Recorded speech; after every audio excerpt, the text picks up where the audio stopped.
J'ai réalisé plus de 3 millions d'euros en e-commerce et je vais t'expliquer en moins de 5 minutes dans cette vidéo comment je gère mon business en e-commerce. Avant de commencer la vidéo, je voulais juste vous demander de vous abonner à la chaîne si jamais le coup vous plaît. N'hésitez pas non plus à mettre un petit like sur cette vidéo et un petit commentaire en me disant ce que vous en avez pensé. N'oubliez pas de me rejoindre sur mon canal Telegram gratuit avec le lien disponible dans la description. À savoir que sur ce canal Telegram, vous allez recevoir directement ma formation gratuite 2024 dédiée à Telegram si vous rejoignez. Vous allez avoir accès aussi à des conseils, à des stratégies. Vous allez avoir des partages autour de mes marques. Vous allez avoir beaucoup de contenu bonus, des produits winners qui vous sont donnés exclusivement dessus. Donc bref, franchement, c'est full valeur. Alors rejoignez-moi avec le lien dans la description. Ok, du coup, on va pouvoir attaquer la vidéo et déjà, on va parler de mon business. Qu'est-ce que c'est que mon business? Mon business, c'est du e-commerce. Grosso modo, c'est le fait de vendre des produits en ligne. Ça peut être des produits digitales ou des produits physiques. Moi, personnellement, je suis spécialisé dans le produit physique. En fait, je vends des produits physiques via ma boutique en ligne, ma boutique personnelle sur laquelle je fais des publicités pour attirer du trafic et qui me permet du coup de générer des ventes. Voici comment ça marche de manière générale. Première chose à faire, forcément, je vous l'ai dit, je vends des produits physiques. Donc, il va falloir trouver des produits physiques à vendre. Donc, pour faire ça, je fais de la recherche produit, je regarde un petit peu ce qui se passe et un produit qui pourrait me paraître intéressant peut avoir la chance du coup d'être testé sur ma boutique. La deuxième chose qu'on va faire après avoir sélectionné le produit, ça va être de vérifier la concurrence. On sait qu'on a un bon produit, on l'a vérifié, on l'a validé. Du coup, il va falloir voir s'il y a de la concurrence. C'est pas le tout d'avoir un bon produit. Il faut aussi regarder s'il y a de la concurrence. Comme dans un business physique, vous n'allez pas ouvrir un restaurant chinois dans une rue où il y a 40 restaurants chinois. Un restaurant, ça peut être une bonne idée. Bah, pareil, mon produit, il peut être une bonne idée. Mais le fait de vérifier la concurrence, ça va aussi vous permettre d'analyser comment ils vendent, comment ils font, quels arguments ils mettent en avant, comment c'est présenté, quelles offres ils ont pour que vous puissiez du coup faire la même et améliorer les choses. Moi, c'est ce que je fais. J'analyse la concurrence, je regarde en même temps à quel point il y a de la concurrence sur mon marché et ensuite je tire une conclusion. Est-ce que c'est possible de lancer, oui ou non? En fonction de tous les paramètres que j'ai analysés sur ma concurrence, sur mon marché, je vais pouvoir déterminer si oui ou non je lance le produit. Troisième chose à faire, évidemment, ça va être de calculer ses marges. Donc ça vient en même temps que la recherche de la concurrence. En gros, l'idée, ça va être de vendre des produits avec une bonne marge. On ne veut pas vendre pour 30 centimes de bénéfices sur chaque produit. On va essayer d'analyser si on peut avoir une bonne marge. Donc pour faire ça, il va falloir prendre en compte le prix d'achat chez votre fournisseur et ensuite, il va falloir proposer un prix de vente sur votre produit. Il faut que le prix de vente soit cohérent avec la valeur perçue de votre produit. Vous n'allez pas pouvoir vendre un produit pourri à 500 euros. Donc ça va dépendre des visuels du produit, à quoi ressemble le produit, la qualité des matériaux et que peuvent penser les clients en voyant votre produit.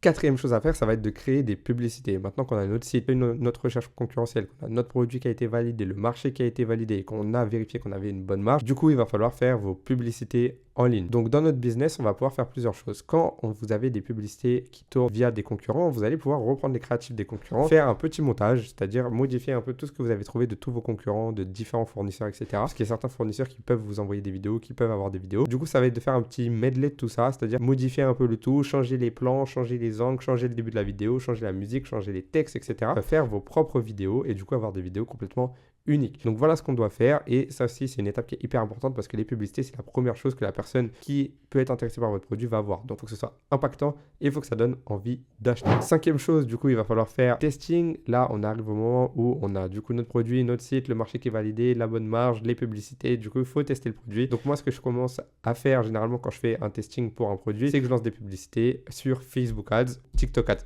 C'est vraiment les deux meilleures plateformes pour moi et c'est celles que je vous recommande d'utiliser si vous voulez faire du e-commerce et du dropshipping.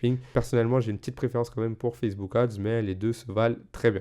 Ensuite, pour préciser un peu tout ça, moi, dans mon business, la majorité de ces étapes-là ne sont faites directement par moi. En fait, j'ai des équipes, j'ai délégué pas mal de choses. Donc, c'est mes équipes, les membres de mon équipe qui vont faire ces étapes-là. Donc, j'ai un tableau, enfin, on a plusieurs tableaux pour organiser tout ça. Donc, je peux leur mettre les liens des produits. Ils savent ce qu'ils doivent faire. Ils mettent des couleurs vert, rouge, orange, etc. pour savoir si le produit a un potentiel ou non. Ils font le calcul des coûts en négociant le prix avec le fournisseur pour moi. Et moi, j'ai juste à valider ou non le testing. Ça me permet de gagner beaucoup de temps, ce qui fait que j'arrive à générer des grosses sommes sans travailler énormément et ça c'est vraiment un point positif. Actuellement moi j'ai délégué le service client, j'ai délégué la création du site et j'ai aussi notamment délégué la gestion des commandes. Et même en dehors du business en lui-même e-commerce, il y a aussi pas mal de choses dans d'autres business, notamment YouTube. Pour résumer, franchement, ce qui me reste à faire aujourd'hui, c'est juste mettre au point, fixer des objectifs clairs pour chaque membre de l'équipe, ensuite vérifier le travail qui a été fait et envoyer les produits en test. Donc voilà, ça ne me demande pas spécialement beaucoup de travail, c'est juste une question d'organisation. Mais comme on a une équipe qui est bien organisée, maintenant on arrive à faire pas mal de testing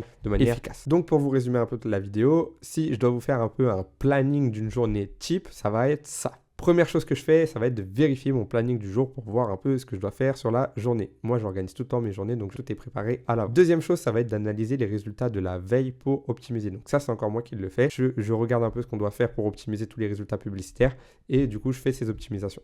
Troisième chose, c'est que je vais préparer les prochains produits. Donc moi, je m'occupe encore de la recherche produit. Ensuite, je les envoie à mon équipe pour qu'ils les préparent. Et je vais aussi voir quels produits ont le potentiel. Parce que je vous ai dit, il y a des membres de mon équipe qui vont vérifier la concurrence, etc. Donc moi, je vais aller voir ce qu'ils ont trouvé. Et dès que je vais trouver des produits où il n'y a pas trop de concurrence, une bonne marge, le produit est intéressant, dans ce cas-là, je vais les faire passer à l'étape suivante pour créer le site et les publicités. Mais c'est moi qui valide l'étape. Ensuite, moi c'est un peu particulier parce que j'ai aussi une chaîne YouTube et du coup un canal Telegram que je vous invite à rejoindre avec le lien dans la description. Du coup, chaque jour, je vais préparer un peu de contenu pour vous, pour la communauté sur YouTube et sur Telegram. Ensuite, je fais un point avec mes équipes sur les différents objectifs. Donc, je regarde où on en est vis-à-vis des objectifs mensuels, trimestriels, annuels et aussi hebdomadaires. C'est bien d'avoir une vision aussi court terme, on sait exactement où on veut aller. Donc, je regarde un peu où on en est et j'ajuste les objectifs. Et enfin, la dernière chose que je fais, c'est du coup, ça va être de gérer mes associés et mes élèves qui sont en accompagnement avec les gens qui travaillent avec moi. Je leur réponds, je leur donne mes conseils et on avance ensemble. Donc voilà, j'espère que cette vidéo vous a plu. Elle résume plutôt bien comment je gère mon business à plusieurs millions d'euros par an en e-commerce. Si c'est le cas, n'hésitez pas à me le dire dans les commentaires, à mettre un petit like et à vous abonner, ça fait plaisir. Et n'oubliez pas de me rejoindre sur mon canal Telegram gratuit avec le lien dans la description. Allez, salut à tous, on se revoit pour une prochaine vidéo.